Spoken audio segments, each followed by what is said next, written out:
Hey guys, Sean here from Frostbite Property, alongside my business partners Mike and Mark. And what we thought we'll discuss today is we thought we will talk about planning conditions.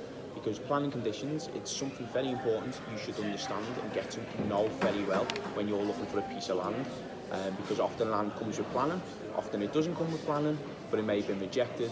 And if you can understand why it's been rejected, or when you're looking at a piece of land that's got planning, understand what those conditions mean, it can put you in good stead to make a good offer and understand what your build cost and your future costs are going to be towards that development. So what we're going to do is we're going to discuss one of our sites and the conditions that were on planning permission on that particular site, and hopefully by us discussing it and sharing our learnings on those conditions we can add some value to you guys. And also please, if you've had any experience with planning, and maybe you can share some of the difficult conditions you've had on your planning applications, or maybe the difficulties you've had with applying for planning permission with the council. We'll be interested in hearing a couple of stories, so please leave comments below.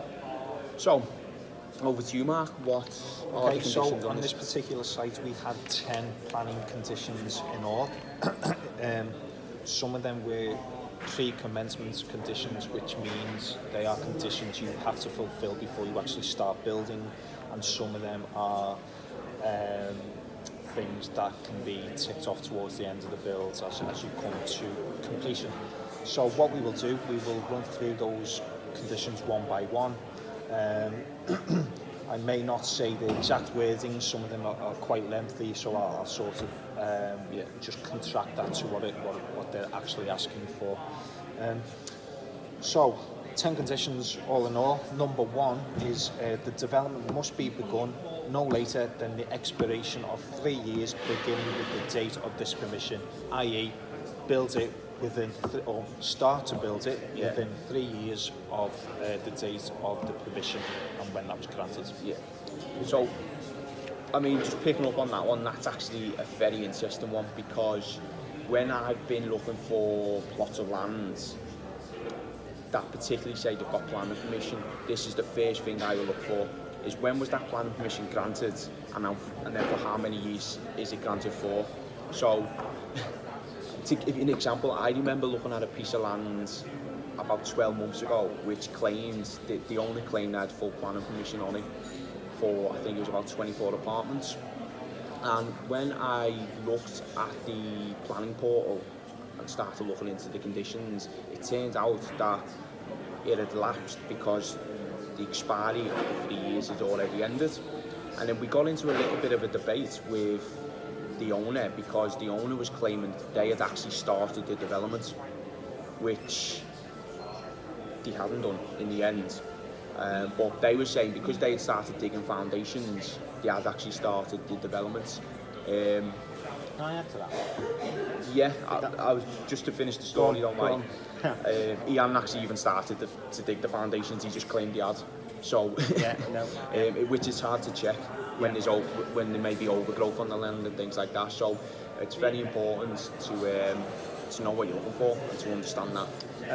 To add to that is really just to confirm when something has happened on site. If you're near that time frame of it lapsed, it's either lapsed or you're not quite sure really, there should be some sort of sign off from building control. There'll be an engagement with building control that says that they've been to site. So some developers, even people doing sort of extensions on homes, doing smaller developments as such, they sometimes will do the footings, dig them out, and then leave the rest because they may be raising the money to do the extension, or they just wanted to get the planning in, get the slab down, and get an inspection done. So just as long as that person can prove an inspection's been done by building control, I'd also ask the council to have their input on that as well.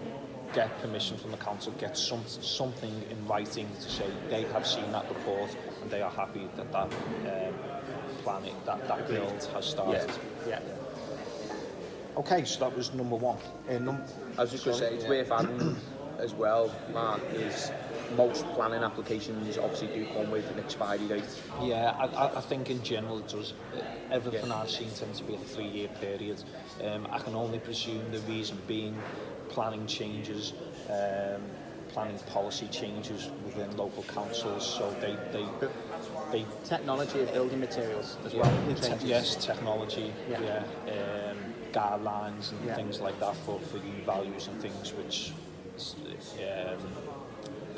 conservation of energy, etc., etc. Okay, any more on that one? No. No, okay. So number 2 basically says that your development should be carried out in line with the plans that have been submitted, which sounds very simple, but it does have to be managed well, because if it turns out that you or your architects, probably in this case, have made some type of amendments throughout the project, which is quite common because people make mistakes. There's things that you've got to change maybe a little bit as the build goes on. It's important that those plans are constantly being referred back to, so you don't get to the end of your project and find that I don't know, there was a wall in this one and that wall's been missed out or something at the end, and then you're going to have difficulty getting that passed off really by the council. So make sure the plans that have gone into planning are constantly being referred back to as the development goes along. Yeah, ultimately the plans you're using when you're carrying out the builds. Yes. Yeah. So at the end of your project, you're going to have the as-built drawings, and not necessarily will they reflect the drawings that were the original drawings that you're working from, just due to natural changes of the development. So you'll finish on your as-built drawings. Yeah. But I think we heard a particular case. I really felt sorry for this developer, but I believe because of a mix-up in plans, the houses were actually built slightly higher than they should have been, because they almost had 2 sets of plans. Builders were working off one, council and planning and building control were working off another. They didn't coincide. The houses were built. Was it half a metre too high? I believe they just rejected it, and That take the roofs off. that is that makes a project fail. That type of cost to take the roof off and bring that down is astronomical in cost. So please make sure that the plans your builders and architects are working off are coinciding with build control and the ones that were submitted into the council for the plan. Yeah. I think it's very important as well that one person or one, whether it's your project manager, whether it's yourself when you're looking at a piece of land or project, understand who is responsible for looking at conditions and planning and taking control of conditions. It's so important, because where you think your architect may be doing it or where you think your project manager may be doing it, they may think they're not doing it.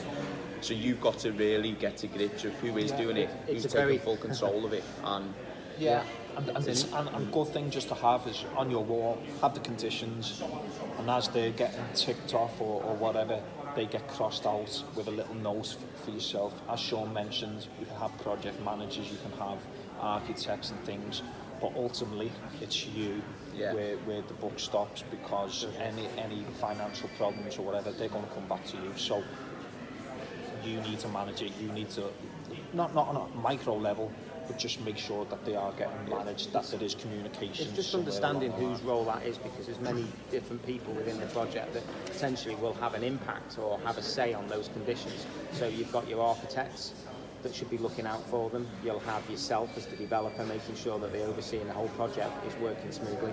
You could be working with a planning consultant. So are you expecting your planning consultant to pick that up and make sure that they're all in line, communicating back to the architect? And then you've got your project manager, not so much your site manager who's in the nitty-gritty on site, so it shouldn't really fall on him, but it could be your project manager that you've selected. So it's just making sure between those people, one is picking that up, but overall, as Mark and Sean have just said, the buck stops at you, so you've got to make sure that those people are doing those things. Yeah, so. And that's something we've learned the hard way, isn't it? That's something we've experienced, and where we've often thought maybe it was our architect who was maybe trying to negotiate a condition with the council, it didn't ever get completed, or it didn't ever get done. And even if Same it with is project their managers. responsibility, It's have up to you make sure chase they're them, doing isn't it. Yeah. Okay, so number 3.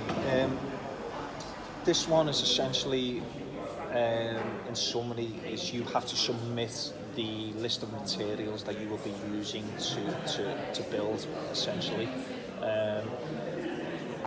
I don't believe it's an exhaustive list, but it will be mainly based on the external appearance of that building, so what you're using to go on the roof, the type of brick, the type of window, etc, etc.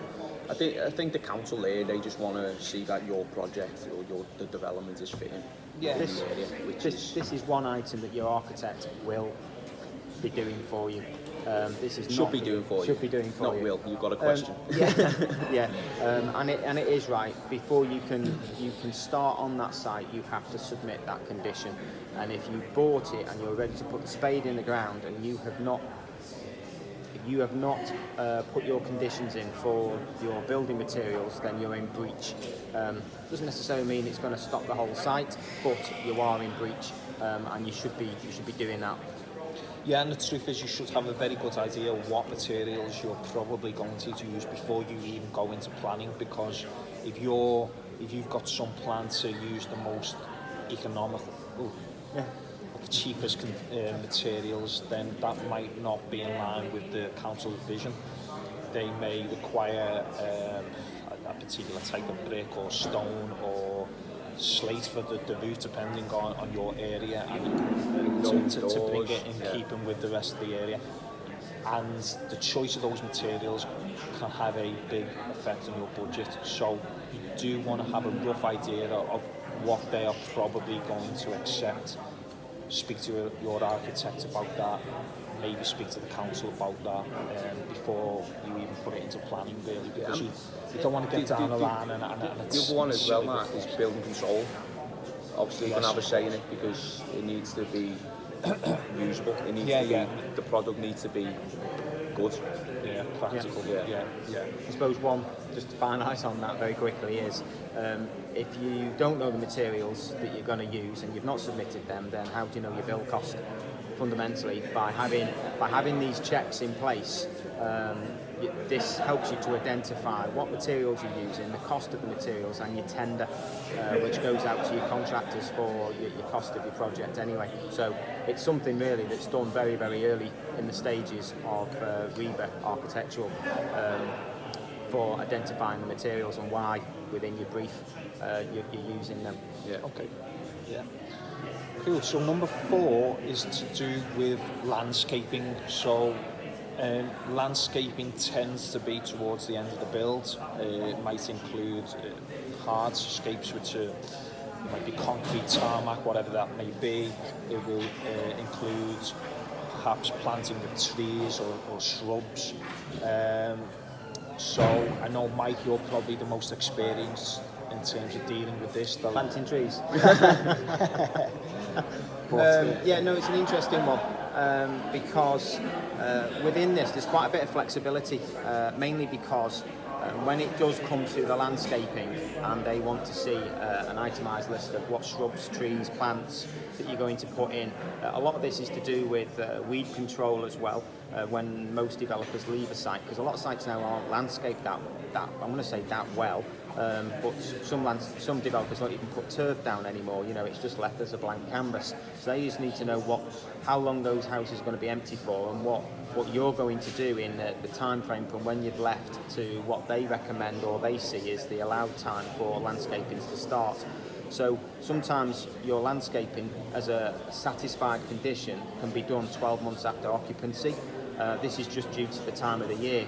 You may not be turfing in winter if you're selling your houses in winter, so they're one of the reasons. But what is really good with this is actually if you pick the phone up and talk to them, they'll actually tell you what they want, and it's not as bad. For an example, on one of our sites, what started off as being a load of plants, a load of shrubs, it was just too much for the rear gardens, which were very small gardens. In the end, we came up with planting some fruit trees, and between them and ourselves negotiating what type of trees are going to go in the gardens, it was just one fruit tree to every rear garden, and the lawns will be turfed, but not as they were occupied because of the time of the year we were moving people in. So it's not one to fret about, it's just one to be aware of, and make sure that, as we're doing today, read the conditions and know when to have that conversation, not at the very end of the project. Though on another note, I do think it's important to get your hardscaping right at the beginning, tarmac and concrete, stone, whatever it may be, because it's not just an aesthetic thing where on how it looks, but it's how it performs in terms of drainage and things. So, and I'm only saying this because we did fall foul of it a little bit. We got over it. I'd like to point out on that, in a perfect world, you're right, having a good team, you can put a good planning application together to make sure your conditions you're well aware of and you know your budget for is the most ideal situation you want to get yourself into. However, if you buy a piece of land which already has planning and already has conditions, you may have to work with what you've got. I agree, but I think you need to clarify that right at the beginning. Don't wait until you get to the end of the build to clarify which materials you're going to use for that hardscape. If you clarify it at the start and before you put your offer in. Understand this is almost the reason for this video, isn't it? Understanding conditions it ultimately dictates what your budget's going to be. Yeah. I mean, maybe I should be saying this at the end of the video, but it's just what's come to me now, so I'll say it now so I don't forget. And that is fundamentally, when you get your planning conditions, like we have here, they'll be sent to you, and the best thing to do is sit down with your architect, sit down with your team, and go through them like we're going through them now, so everybody knows who and how and when they're doing those conditions. Yeah, please. So remember to repeat that at the end. Okay, so number 5 is really to do with once you've either sold the houses or maybe renting them out, it's the long term, and essentially they're saying certain amendments you can't do to those houses or buildings once you've built them, which makes sense because they don't want to give planning for a 3-bed house for you to put up an extension a month later just to make it a 5-bed house or whatever. So they want to make sure that for a good amount of time anyway, that what went into planning actually stays there for a while anyway. I can give an example on that, which is quite a bit funny in some ways, and that is that one of our purchasers wanted to do an element of his own landscaping, and I said that you can't because of the landscaping requirements that we have to stick to, and wanted to, in the rear of his garden, flag a certain area because he wanted to put a shed up. So he flagged the area. Building, the council came out, building control came out to inspect the rear gardens and make sure the whole site was as what we said it was. They saw the flagging. I didn't see anything in it, and when they said, "Oh, one garden's got flags at the back, what are you looking to do there?" I said, "Oh, he wants to put a shed in when he's moved." He said they can't do that. He has to actually apply for planning permission for the shed to be erected. So they had to wait till after the purchase, and then he had to apply for it. So it just goes to show, something small like that can. I think once the good thing for us, he'd already bought it. Yeah.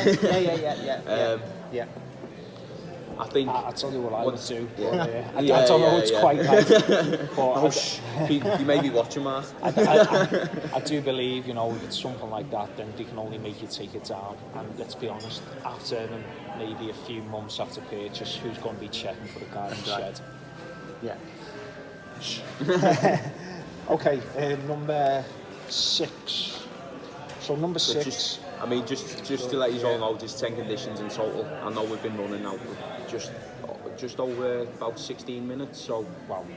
Well, it's good because 6, 7, 8, and 9 all really relate to the same thing, and that is a third party. In this case, on one of our developments, it was built in front of a railway line, so we've had to communicate with Network Rail basically to make sure that there's nothing that has an adverse effect on the track and making sure that it's safe, nothing's going to collapse.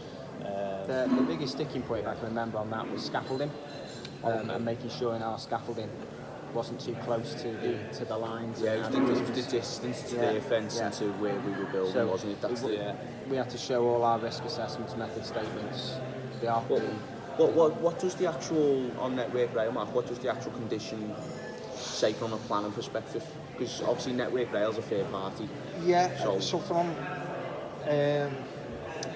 so we have vibro impact works, basically anything that is going to make the ground shake or move. What are your plans for that? I'm guessing we're mainly talking about piling there because it's very sort of high impact, you can feel it. Is that going to cause an issue? Is the bank going to collapse or whatever it may be? So the planner want to know what your strategy is to prevent any... And they all relate to that in a sense. They want to know what you're building and in particular how you're building it. In terms of what you're building, that's planning permission. Planning's granted, that's great. They want to know how you're building, how you're managing it, and how you're, in a sense, keeping their property safe. And in this case, I suppose the public safe. So, I suppose the only thing we can advise us on that is, as soon as you get those conditions through, if there is a third party that you need to communicate with, you need to do that as quick as possible, because in our experience, the only people slower than the council are third parties such as Network Rail and Scottish Power. I'm just gonna add to the end of this that actually they weren't too bad. Yeah, they weren't too bad, and it could have taken a lot longer for that to have got I satisfied. do believe that's because we were just outside the distance, really. Yeah, so we they were didn't have close. much of a choice on that. I'm being cruel. Okay. The next one, and the final one really, and I think it's quite a big one because often I hear people bring this up. It tends to put a lot of fear into new developers, and it in some cases puts people off, and it really shouldn't, and you shouldn't be feared that much, and it's contaminated land. This is without a doubt, if you're buying a piece of brownfield land, I'm almost 100% certain now that you will probably have this as a condition, and in effect they are testing the land for contaminants, heavy metals, oil deposits, things like that, and also possibly the structure of the soil, and that has an effect on whether you have to pile or not. So it was something we were certainly, when we first started, almost fearful of. You do hear some horror stories, but I think in this case it's just a case of you. So let me just read out the conditions. Sorry, I'm rabbiting on a bit. You have to have a phase 1 study, and a phase 1 study, in a sense, is a desktop study which is done by a third-party specialist. They will go onto a computer, they will look at some maps and things like that, and based on their recommendation, you will then have a phase 2 study. The phase 2 study is the practical element. They will come out, they will take soil samples, often involves drilling to a certain distance and taking core samples. That gets sent off to a laboratory and then comes back. And from that you will get a report, and you have to simply follow that report and recommendations. Which you need to keep these guys on board, because you do need to bring back at a later date to show that you have followed their recommendations.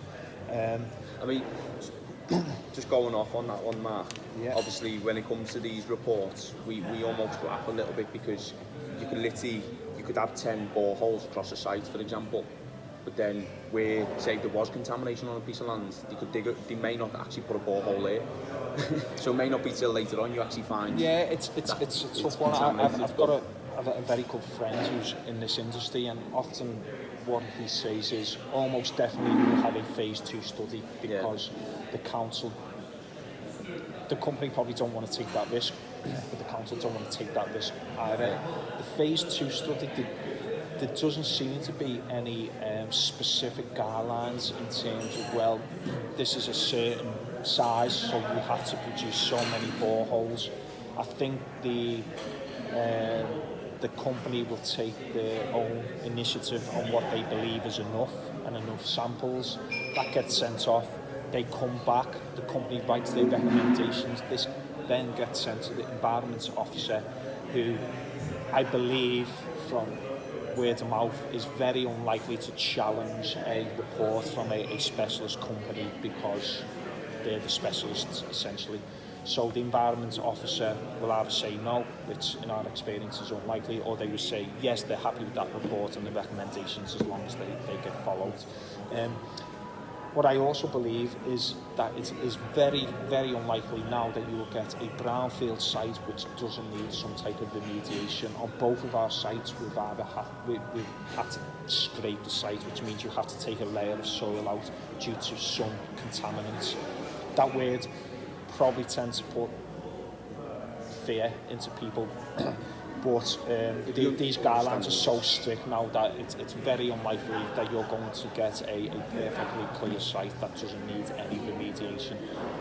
Again, it's probably something that you budget for, and it's something where, particularly the grounds, it's where your contingency tends to maybe get used up as well, because it is the unknown. We don't really know how much soil we have to take or whether or not it needs piling until we actually get this report. And just to finish off on this, again, this can take time, a lot of time, these reports, so get them started as early as possible. Thanks, Mark. So guys, I hope you've got value from us just sharing a couple of our conditions on our site, which was 5, this particular one was 5 townhouses in Manchester. Yeah. So 5 townhouses in Manchester. There was 10 conditions in total. That development's now complete. We've signed off all these conditions as the development was going along. Just very quickly, it's very important you get someone to make sure that these conditions are getting signed off as and when they are getting completed. And just something that will make you laugh, I actually spilled a cup of coffee all over this piece of paper just before the camera started, and Mark didn't actually lift it up, so I was quite glad he didn't. Sticking to the table. My coffee's actually empty as well. It's all over my cup. But there we go, guys. Hope you got value. Please share your learnings. Please share your stories that you've had with the council, with conditions, with maybe looking at a piece of land and the conditions that you've come across, maybe some ridiculous ones you've seen. Please share it, and I look forward to hearing from you. So thank you. Cheers. See you soon. Bye-bye. Bye-bye.